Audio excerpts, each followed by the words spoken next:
नमस्कार, जनमानस विवेचना में आपका स्वागत है। मैं हूं अमलेंदु भूषण खां। सड़क दुर्घटना आम बात है, लेकिन सड़क दुर्घटना में जिन व्यक्ति की मृत्यु हो जाती है उनके परिवार और देश पे क्या गुजरता है ये सिर्फ पीड़ित परिवार ही जानता है। हाल के दिनों में कभी आपने सुना होगा यूपी में पूरी की पूरी कार नाले में गिर गई, तो कभी हिमाचल में नदी में गिरने की नदी में गिरने की खबर आती है।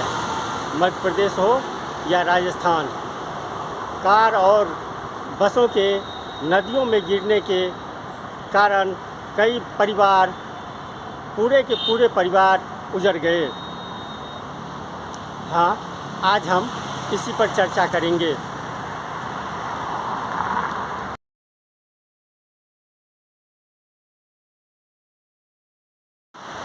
भारत में हर साल लगभग 1.5 लाख लोगों की मृत्यु रोड एक्सीडेंट में होती है। एक अध्ययन में पाया गया कि भारत सालाना सड़क दुर्घटनाओं के कारण लगभग 3 लाख करोड़ रुपए की सामाजिक आर्थिक कीमत चुकाता है। यही वजह है कि सरकार 2024 तक सड़क दुर्घटनाओं में होने वाली मौतों में 50% की कमी लाने का लक्ष्य रखा है। भारत जैसे देश में खराब सड़क, यातायात के नियमों का पालन न करना और शराब पीकर गाड़ी चलाना सड़क दुर्घटना का प्रमुख कारण है। सड़क दुर्घटनाओं पर नेशनल क्राइम रिकॉर्ड्स ब्यूरो के आंकड़े दिल दहलाने वाले हैं। औसतन सड़क दुर्घटना में हर घंटे 16 लोगों की मौत होती है। देश के बड़े शहरों में सड़क दुर्घटनाएं सबसे अधिक होती है। सबसे ज़्यादा दिल्ली में सड़क दुर्घटनाओं के लोग शिकार होते हैं। इसके बाद जयपुर, चेन्नई, बेंगलोर, मुंबई, कानपुर, लखनऊ, आगरा, हैदराबाद और पुणे का स्थान आता है। दिल्ली सड़क पर होने वाली मौतों के मामले में सबसे अधिक आगे है। राजस्थान की बात करें तो आंकड़े बताते हैं कि हर साल 10,500 से ज़्यादा मौतें सड़क हादसों में होती है। राजस्थान में सबसे ज़्यादा रोड एक्सीडेंट शाम 6 बजे से रात 9 बजे तक होता है। खास बात यह है कि सड़क दुर्घटनाएं मृतक के घर के नज़दीक होती है। हालांकि सरकार ने दुर्घटनाओं को रोकने के लिए कई कदम उठाए हैं। देश भर में ऐसी जगहों की पहचान की गई है जहां सर्वाधिक दुर्घटनाएं होती है।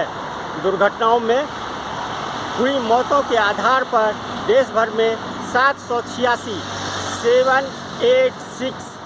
ब्लैक स्पॉट की पहचान की गई है। केंद्रीय मंत्री नितिन गडकरी का कहना है सड़क सुरक्षा बहुत ही गंभीर मुद्दा है और सड़क दुर्घटनाओं के लिए जीरो टॉलरेंस होना चाहिए। गडकरी का कहना है ब्लैक स्पॉट पर तत्काल कार्रवाई होनी चाहिए।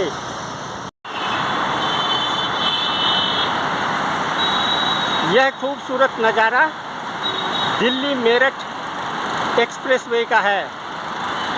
14 लेन एक्सप्रेसवे की चकाचौंध रात को आपको दिखाई पड़ेगी। पहले दिल्ली से मेरठ पहुंचने में घंटों लगते थे, अब महज 40 मिनट में यह दूरी तय की जाती है। ना कहीं आपको ब्रेक लगाने की ज़रूरत है और ना ही किसी अवरोध का सामना करना पड़ेगा। अध्यक्ष महोदय, प्रत्येक साल रोड एक्सीडेंट से 1.5 लाख मौतें इस देश में होती हैं और सरकार ने यह फैसला किया है कि प्रत्येक कार में कम से कम 6 एयर बैग जो है वो लगे होने चाहिए, जिससे कि एक्सीडेंट के बाद हम उनकी जान बचा पाएं।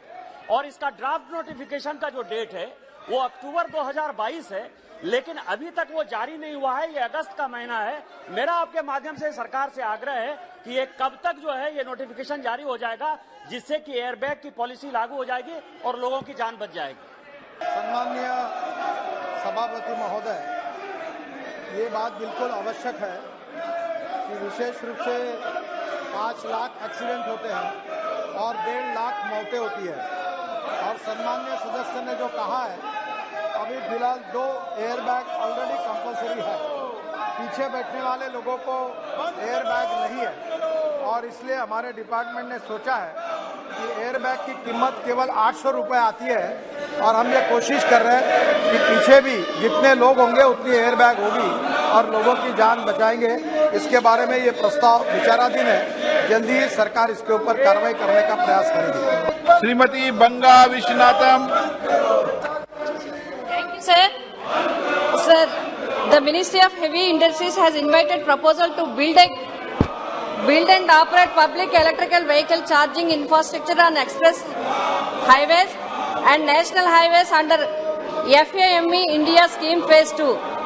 I would like to request the minister state the detailed progress and made in respect of other such measures government taking proposal.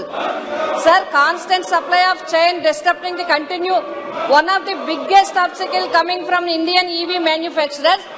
The Indian manufacturers are struggling to source lithium-ion batteries, which are largely imported from China, South Korea and Taiwan. While the price of batteries, lithium carbonate, a key input, have gone up 400% year on year. I would like to request the minister from this, sir. One request from my state, sir, from state of Andhra Pradesh. Request has sent to you, sir. I convey my thanks to Honorable Minister.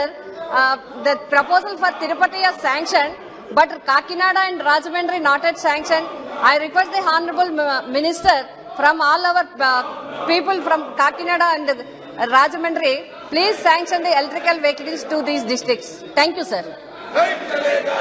सम्माननीय सभापति महोदय, ये बात सच है कि electric के vehicle की demand बहुत बढ़ रही है। ओवरऑल ईवी स्केल में 335%, इलेक्ट्रिक 2 व्हीलर में 660%, इलेक्ट्रिक 3 व्हीलर में 150%, इलेक्ट्रिक 4 व्हीलर में 300% और इलेक्ट्रिक बसेस में 30%। अभी इतना ही नहीं तो average waiting time for EV car 8 से 10 महीना हो गया है। मुझे बहुत इस बात की खुशी है कि बड़े प्रमाण पर ये सेल बढ़ रहा है और ये 10 मिलियन ईवी हम लोग 2030 तक आएगी, जो हमारे देश का इंपोर्ट भी कम करेगी और प्रदूषण भी कम करेगी। जहाँ तक मैं आपको ये कहना चाहूँगा कि पेट्रोल से 1 किलोमीटर 11 रुपये 50 पैसे, डीजल से 9 रुपये 50 पैसे, CNG से 7 रुपये और ईवी से 1 रुपया। इसमें cost of lithium ion battery ये बहुत बड़ी है, जो 50% आती है, जो सम्मानीय सदस्य ने पूछा। मैं बताना चाहूँगा कि 2018 में लिथियम आयन बैटरी की कीमत $180 पर किलोवाट आवर थी, 2021 में $140 पर किलोवाट आवर हुई, 2022 में $135 पर किलोवाट आवर हुई।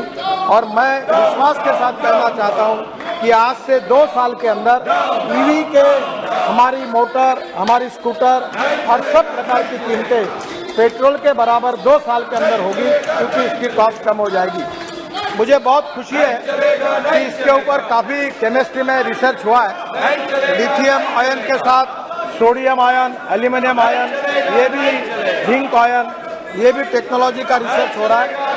और इसमें सबसे अच्छी बात यह है कि इसमें अभी इंडियन ऑयल ने एल्यूमिनियम एयर टेक्नोलॉजी भी तैयार की है, जिसमें ड्राइविंग रेंज 450 किलोमीटर है। CSIR ने central electrochemical research institute is working on about technology. DRDO is funding research in academia for various alternate chemistries, and they have developed transferred lithium ion technology based on lithium ferrous phosphate technology, which will further reduce the cost. Scrapping policy के कारण भी rare earth metal like neodymium, which are used in NdFe magnet, which is an essential component of EV. Battery swapping का भी काम हम कर रहे हैं। और मेरा विश्वास है कि आने वाले समय में ग्रीन हाइड्रोजन, फ्लेक्स इंजन के साथ इथेनॉल, इलेक्ट्रिक, इससे हमारा इंपोर्ट बिल कम होगा, प्रदूषण कम होगा, नए रोजगार हमको मिलेंगे और हम जीरो कार्बन का जो टारगेट 2070 तक हमने कमिट किया है उसके तरफ हम आगे निश्चित रूप से बढ़ेंगे। जहाँ तक चार्जिंग स्टेशन की बात है, हम बड़े प्रमाण पर चार्जिंग स्टेशन शुरू हो रहे हैं। जैसे आजकल स्कूटर और व्हीकल ऐसे है कि आप रात को घर ही चार्ज कर सकते हैं। फिर भी NHI में हम 650 रोड पर अम्यूनिटीज बना रहे, वहाँ बना रहे, गवर्नमेंट ऑफिसेस में इसकी सुविधा हो रही, पार्किंग प्लेसेस में हो रही है और इसके बारे में कोई अड़चन नहीं होगी।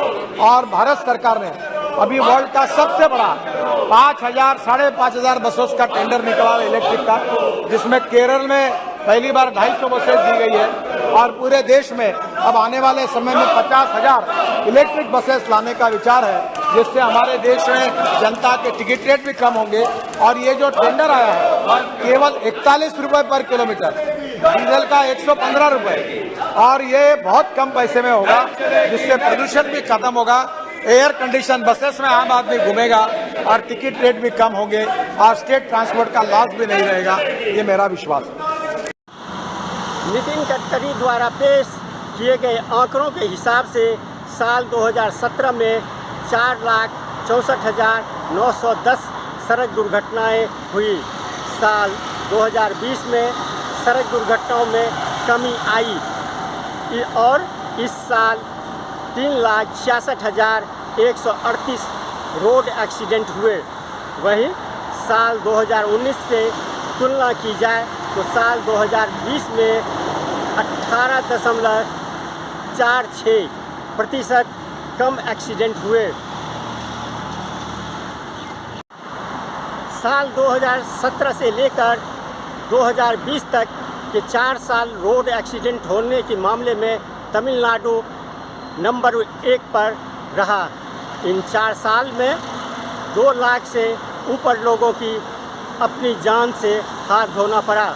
वहीं तमिलनाडु के बाद सबसे ज़्यादा हादसे मध्य प्रदेश में हुए। हालांकि दोनों राज्यों में बहुत ज़्यादा अंतर नहीं है। साल 2017 में 42,542 रोड एक्सीडेंट के साथ कर्नाटक तीसरे नंबर पर है, लेकिन साल 2017 में चौथे नंबर पर रहने वाले उत्तर प्रदेश ने साल 2018, 19 और 20 में कर्नाटक को पछाड़ते हुए तीसरे स्थान पर चला गया। दोनों राज्यों में तीसरे और चौथे नंबर के लिए कांटे की टक्कर रही। आखिरकार कर्नाटक बहुत ही मामूली अंतर से नीचे रह गया। केरल में कुल एक्सीडेंट के मामले 5वें नंबर पर रहा। वहीं देश में हुए कुल 17,47,094 एक्सीडेंट में से 8,97,815 एक्सीडेंट इन्हीं राज्यों में हुए। देश के जिन 5 राज्यों में सबसे ज़्यादा एक्सीडेंट हुए उनमें सिर्फ केरल ही मौत के मामले में टॉप 5 की लिस्ट में से बाहर हुआ है। बाकी राज्यों ने सिर्फ अपनी जगह बदली है। महाराष्ट्र ऐसा राज्य है जो रोड एक्सीडेंट से होने वाली मौत के मामले में टॉप 5 में शामिल है। सड़क हादसों के मामले में चौथे नंबर पर रहने वाला उत्तर प्रदेश एक्सीडेंट में हुई मौत के मामले में अव्वल नंबर पर है। यूपी में 84,000 से ज़्यादा लोगों की मौत हुई है। दुर्घटनाओं के मामले में महाराष्ट्र की स्थिति तमिलनाडु, मध्य प्रदेश, कर्नाटक और केरल से बेहतर थी, लेकिन सड़क दुर्घटनाओं में होने वाली मौत के मामले में महाराष्ट्र की हालत खराब रही। इन 4 सालों के दौरान कुल मिलाकर लगभग 50,000 लोग सड़क दुर्घटनाओं में मारे गए। देश की सबसे ज़्यादा सड़क दुर्घटनाएं तमिलनाडु में हुई। सबसे ज़्यादा मौत के मामले में भी तमिलनाडु टॉप 5 राज्यों में तीसरे पायदान पर खड़ा है।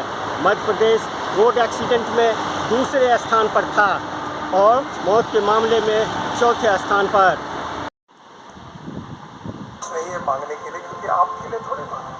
इंदौर ही नहीं, मध्य प्रदेश ही नहीं, संपूर्ण हिंदुस्तान इंफ्रास्ट्रक्चर में, वाटर, पावर, ट्रांसपोर्ट, कम्युनिकेशन में दुनिया की नंबर 1 की डेस्टिनेशन बननी चाहिए। यही तो हमारा विचार है और उसी लिए हम काम कर रहे हैं। जो हमने एक 16,000 करोड़ की नई योजना बनाई है सेतु भारत, उसमें आज आपने मुझे करीब 20 फ्लाईओवर्स आरओबी की मांग की है, जिसमें इंदौर में 5 फ्लाईओवर है, देवास नाका, सत्य साई, परिमाता, IT पार्क, मुसाखेड़ी, चौराहा। ये 5 ही फ्लाईओवर को मैं मंजूर कर रहा हूँ, ऐसी घोषणा कर रहा हूँ।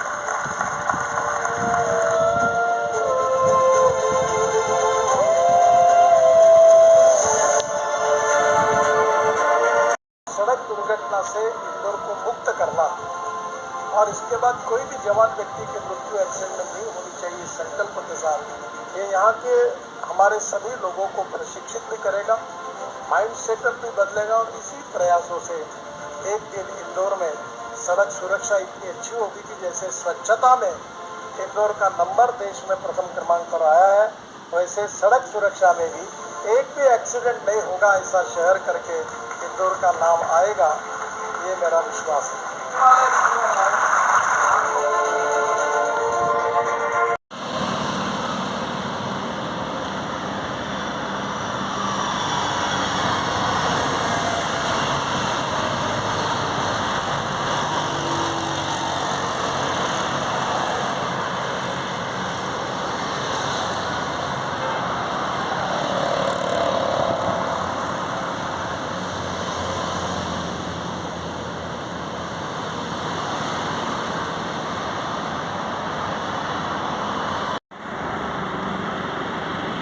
सड़क दुर्घटनाओं को रोकने की जिम्मेवारी सिर्फ सरकार की नहीं है। सभी वाहन चालक ध्यानपूर्वक एक दूसरे का ख्याल रखते हुए वाहन चलाएं और सड़क पर चलने वाले आम जनता की परवाह भी करें। इन्हीं कदमों से सड़क दुर्घटनाओं को रोका जा सकता है। कैमरा पर्सन भरत पांडे के साथ अमलेंदु भूषण, जनमानस विवेचना के लिए। आप मेरे चैनल को सब्सक्राइब करें, लाइक करें और अपना सुझाव दें। धन्यवाद।